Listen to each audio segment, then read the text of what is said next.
Today, investigators say the attack on the Highland Park, Illinois July 4th parade was pre-planned and that 21-year-old Robert Bobby Crimo was in disguise when he shot into the crowd more than 70 times with a gun he purchased legally. This photo shows the 21-year-old in a wig dressed as a woman. During the attack, Crimo was dressed in woman's clothing, and investigators do believe he did this to conceal his facial tattoos and his identity and help him during the escape with the other people who were fleeing the chaos. Ma'am, did you suspect Bobby was capable of this? A woman leaving Crimo's parents' house would not answer questions. Can I get a picture of it from your balcony? Would you mind? But a neighbor let me up on his balcony and pointed to a strange painting on the back of the house. It's a character with a smiley face holding a rifle. Crimo had a music page online where he went by the name Awake the Rapper. His posts are filled with dark content, glorifying mass shootings. One video references a deadly standoff with police. Sir, we've seen disturbing videos online. Were warning signs missed? We are reviewing those. Those are going to be a part of any investigation efforts by our task force investigators, Highland Park Police. We'll look at them and we'll see what they reveal. Shouldn't that have happened before you gave this kid a gun license? Shouldn't that have happened before? Just saying. I'm just saying. This is unbelievable. So July 4th weekend, we had 14 mass shootings in the United States of America. 14 is what we had. Okay. The reaction on the right wing is anything but guns, anything at all. It just doesn't matter. So now, we know that Bobby Crimo, his parents, lived in the house that he and his uncle actually lived in too. His father apparently ran for mayor of Highland Park one time. His father is a Republican, Trump-supporting dude who had retweeted that you need to defend the Second Amendment like your life depends on it after the Uvalde school shooting. So, and then yesterday I showed you a video of his, uncle who said, well, if we had seen anything, we didn't see anything. We never talked to each other. We never spoke. Now we find out that on the back of the house, there is a spray painted offering of art. I don't know what to call that mess, of a person with a smiley face painted over where their face should be, holding a semi-automatic long gun, a weapon.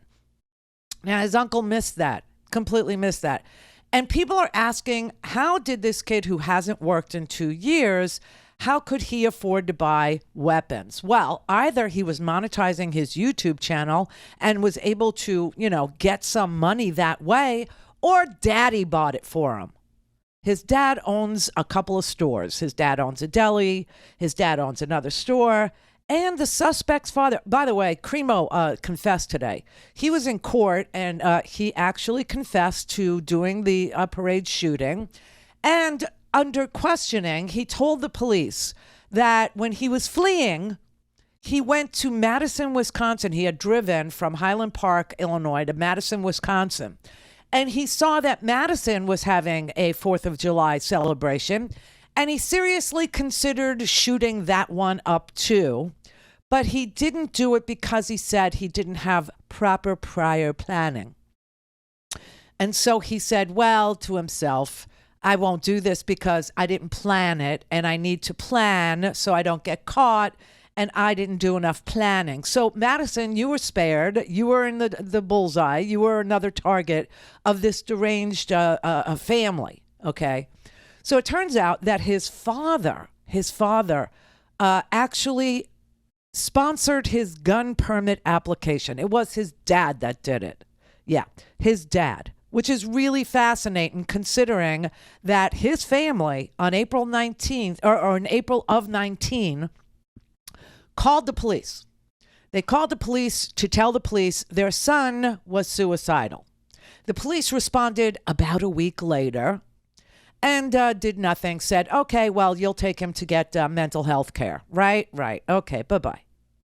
And then in September, April, May, June, July, August, September, so 4 months later, the police were called again because the kid said he was going to shoot the family. He's going to kill them all.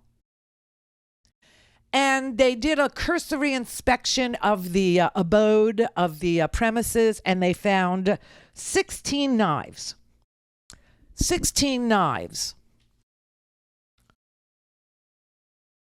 16 knives, a dagger, and a sword.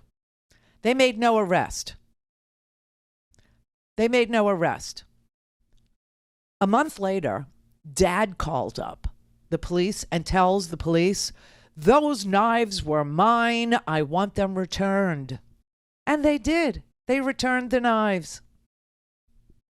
So that was October. And then in December of the same year, October, November, 2 months later, Dad actually allows this kid, who's not yet 21, sponsors him to buy weapons, to buy rifles, to buy Glocks, to buy. And this kid passes the background check, even though the knife situation actually forced the police to report to the Illinois State Police that the kid was in possession of 16 knives, a dagger, and a sword, that the parents had said that he was going to kill everybody in the house, that they showed up, but they believed they didn't have probable cause to make an arrest. And then that's September. And then in December, he applies for a firearm owner's identification card, which apparently is the document you need in Illinois. And because he was under 21 at the time, state law required him to have the consent of a parent or guardian. However, when the previous incident was reported to the Illinois State Police, he was determined to be a clear and present danger. And yet, because his dad sponsored the gun card, he was cleared. He said, okay, it's fine.